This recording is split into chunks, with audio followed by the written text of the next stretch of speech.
शुरू में मेरे पास एक मोटरसाइकिल थी, मैं उस पर ट्रैवल करता था, बच्चों को पढ़ाता था। अच्छा, मुझे ये बता दें कि आपने कहा पहली दफ़ा आपको टक्कर के लोग मिले हैं और मैं वो आखिरी आदमी होऊंगा जो सरेंडर करूंगा। आप आखिरी आदमी हैं बीबी।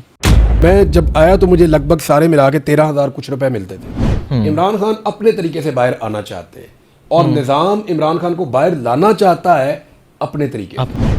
मियाँ साहब का डांग निकल गया, बिल्कुल डांग उनका निकल गया। अब वो किसी को कुछ नहीं कह सकते, ना वो अदलिया को कुछ कह सकते हैं, ना एस्टेब्लिशमेंट को, किसी को मियाँ साहब अब कुछ कह ही नहीं सकते।